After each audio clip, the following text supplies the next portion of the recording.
نحمده ونصلي على رسوله الكريم اما بعد بسم اللہ الرحمن الرحیم۔ سورہ بقرہ کی آیت نمبر 28 اور 29 پڑھیں گے۔ اعوذ باللہ من الشیطان الرجیم بسم اللہ الرحمن الرحیم۔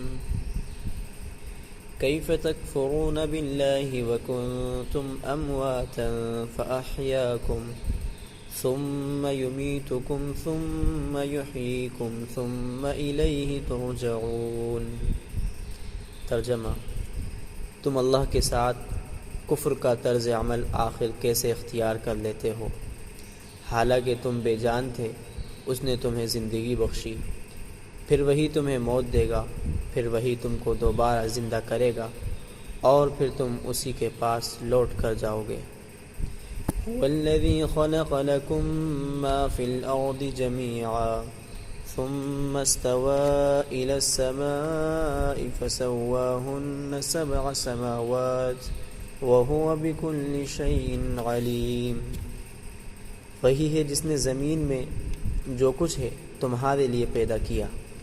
پھر وہ آسمان کی طرف متوجہ ہوا، چنانچہ ان کو 7 آسمانوں کی شکل میں ٹھیک ٹھیک بنا دیا، اور وہ ہر چیز کا پورا علم رکھنے والا ہے۔ پچھلی چند آیات میں توحید، اللہ کے ایک ہونے اور رسولوں کے سچا ہونے کے واضح دلائل ذکر کیے گئے تھے، اور کافر و مشرکوں کے خیالات جو کہ غلط خیالات ہیں، باطل خیالات ہیں، ان کو رد کیا گیا تھا۔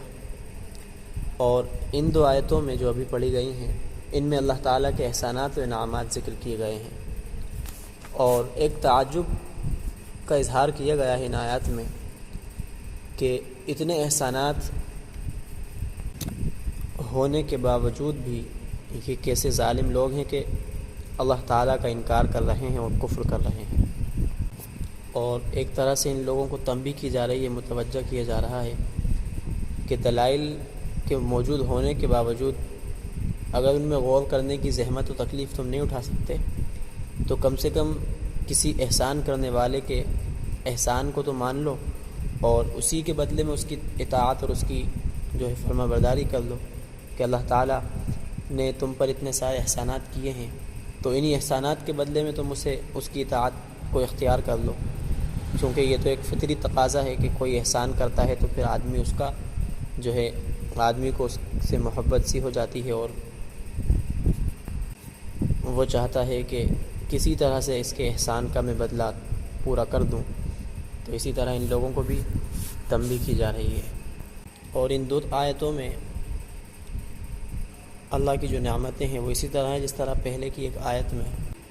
یا ایھا الناس اعبدوا ربکم الذی خلقکم والذین من قبلکم، ان آیات میں جس طرح ذکر تھا کہ پہلے انسان کی ذات یعنی ان نعمتوں کو ذکر کیا ہے کہ جو انسان سے تعلق رکھتی ہیں، اس کی ذات سے تعلق رکھتی ہیں، اور اس کے بعد دوسری آیت میں ان نعمتوں کو ذکر کیا ہے جو اس کے علاوہ ہیں، یعنی زمین، آسمان وغیرہ۔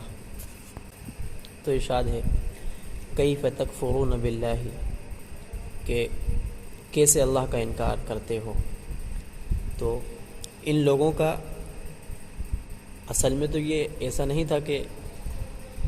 یہ صاف کہتے ہوں کہ ہم خدا کو نہیں مانتے، اللہ کو نہیں مانتے۔ یہ اللہ کو تو مانتے تھے، لیکن اللہ کے علاوہ اور بھی لوگوں کو یہ خدا سمجھتے تھے اور ان کو اللہ کے ساتھ شریک بناتے تھے۔ لیکن یہاں جو کہا گیا ہے تم اللہ کو کیسے جھٹلا رہے ہو، انکار کر رہے ہو، اللہ کا کفر کر رہے ہو، تو اس کا بظاہر مطلب یہ ہے کہ یہ خدا کو تو نہیں جھٹلاتے تھے، لیکن رسول کو جو کہ خدا نے بھیجا ہے اور اس کے کلام کو یعنی قرآن پاک کو جھٹلاتے تھے۔ تو مطلب یہی ہے کہ ان چیزوں کو جھٹلانے کا مطلب یہ ہوا کہ یہ خدا کو جھٹلاتے ہیں۔ پھر آگے ذکر ہے وَكُنتُمْ أَمْوَاتًا فَأَحْيَاكُمْ، کہ تم بے جان تھے، مردہ تھے، تمہیں زندہ کیا، تمہیں پیدا کیا۔ تو یہاں انسان کو اپنی زندگی، اپنی حقیقت پر غور کرنا چاہیے کہ انسان پہلے کیا تھا، کہ وہ کچھ بھی نہیں تھا، پھر اللہ تعالیٰ نے کچھ چیزوں کو ملا کر اس کی پہلے تو غذا، انسان کی غذا تیار ہوئی، پھر جس غذا کے نتیجے میں انسان کا مادہ تیار ہوا، اور پھر اللہ تعالیٰ نے اس میں جو ہے ایک جان ڈال دی اور ایک پورا کا پورا انسان اس کو بنا دیا۔ تو یہ ایک بہت بڑی اللہ تعالیٰ کی نعمت ہے کہ اللہ تعالیٰ نے اس کو ذرے سے انسان بنا دیا، کہ پہلے اس کا کوئی وجود نہیں تھا، لیکن اللہ تعالیٰ نے اپنی رحمت سے اس کو وجود بخشا، اس کو زندگی عطا کی۔ پھر آگے ذکر ہے ثم یمیتکم ثم یحییکم، پھر وہی تمہیں موت دے گا اور وہی تمہیں دوبارہ زندہ کرے گا۔ یعنی تمہیں پہلے پیدا کیا، یعنی تم کچھ نہیں تھے، تمہیں پیدا کیا، اس کے بعد تمہیں دنیا میں بھیج کر تمہاری ایک عمر مقرر کر دی، اور جب تمہاری عمر کا وہ وقت پورا ہو جائے گا تو ثم یمیتکم، تو تمہیں موت دے دی جائے گی۔ پھر آگے ثم یحییکم، یعنی پھر تمہیں دوبارہ زندہ کیا جائے گا، اور قیامت کے دن تمہیں دوبارہ جس طرح پہلی مرتبہ ذرات سے تمہیں زندہ کیا تھا، پیدا کیا تھا، اسی طرح تمہیں دوبارہ زندہ کیا جائے گا، اور تمہارے جسم کے ہر ذرے کو دنیا میں جو پھیل چکے ہوں گے ان کو اکٹھا کر کے تمہیں دوبارہ پھر سے وہی انسان بنا دیا جائے گا۔ تو امواتن فاحیاکم ثم یمیتکم ثم یحییکم، امواتن فاحیاکم، اس میں پہلے تو تم جو ہے مٹی تھے اور تمہیں دنیا کی زندگی عطا کی گئی، اس کے بعد ثم یمیتکم ثم یحییکم، ثم یمیتکم تمہیں ڈبل سے مٹی کر دیا گیا، پھر مٹی میں ملا دیا گیا، ثم یحییکم پھر تمہیں دوبارہ آخرت کی زندگی کے لیے پیدا کیا جائے گا۔ تو اس آیت میں جو سب سے بڑی جو نعمت انسان کے لیے ذکر کی گئی ہے وہ یہ ہے زندگی ہے اس کی، کہ دنیا کی ساری نعمتوں کا مدار جو ہے زندگی کا ہے، کہ اگر زندگی ہے تو دنیا کی جو نعمتیں ہیں ان کا جو ہے استعمال کیا جا سکتا ہے، کہ دنیا اور آخرت دونوں جگہ کی جو نعمتیں ہیں، دونوں جہانوں کی جو نعمتیں ہیں وہ زندگی پر موقوف ہیں، کہ انسان زندہ رہے گا تبھی نعمتوں کا فائدہ اٹھا سکے گا اور ان نعمتوں سے لطف اندوز ہو سکے گا۔ تو زندگی ظاہر ہے کہ ایک بہت بڑی نعمت ہے، مگر اس آیت میں موت کو بھی ایک نعمت کے طور پر ذکر کیا گیا ہے۔ وہ اس لیے کیونکہ موت جو ہے دنیا کے اندر جو موت آتی ہے وہ آخرت کی زندگی کا دروازہ ہوتی ہے، کہ انسان اس دنیا کی زندگی سے منتقل ہو کر اس آخرت کی ہمیشہ والی زندگی میں جاتا ہے، اس لیے اس موت کو بھی جو ہے ایک نعمت کے طور پر ذکر کیا گیا۔ پھر اگلی آیت میں ارشاد ہے هو الذی خلق لکم ما فی الارض جمیعا، وہی ہے جس نے زمین میں سے جو کچھ پیدا کیا تمہارے لیے پیدا کیا۔ تو اس میں وہ ساری نعمتیں آ گئیں جو انسان حاصل کرتا ہے یا جو انسان کو حاصل ہو سکتی ہیں، ہر نعمت کا اس آیت میں ذکر آ گیا، کہ یہ ساری نعمتیں تمہارے ہی لیے پیدا کی گئی ہیں، تمہاری خدمت کے لیے پیدا کی گئی ہیں۔ اس آیت میں جو یہ کہا گیا ہے کہ زمین کے درمیان جو کچھ ہے وہ اللہ نے تمہارے لیے پیدا کیا، یعنی تمہارے لیے نعمت ہے وہ، تو اس سے ایک بات معلوم ہوتی ہے یہ کہ دنیا کی جتنی بھی چیزیں ہیں وہ ساری کی ساری کسی نہ کسی طرح سے انسان کو فائدہ پہنچاتی ہیں، فائدہ پہنچانے کے لیے بنائی گئی ہیں، خواہ وہ فائدہ ظاہر میں نظر آئے یا نہ آئے، کہ کچھ چیزیں جو ہیں استعمال انسان کرتا ہے ان سے اس کا فائدہ نظر آ جاتا ہے، اور کچھ چیزیں ایسی ہیں جو آخرت کی عبرت اور نصیحت حاصل کرنے کے لیے پیدا کی گئی ہیں، اور بہت سی چیزیں ایسی ہیں جن کا فائدہ تو انسان کو ہوتا ہے لیکن اس کو وہ محسوس نہیں کر پاتا، یہاں تک کہ جو چیزیں ایسی سمجھی جاتی ہیں کہ جو انسان کو نقصان پہنچاتی ہیں، مثلا سانپ بچھو وغیرہ، یہ بھی جو ہے کسی نہ کسی طرح سے انسان کا فائدے کے لیے اور انسان کے لیے ایک نعمت کے طور پر پیدا کیے گئے ہیں۔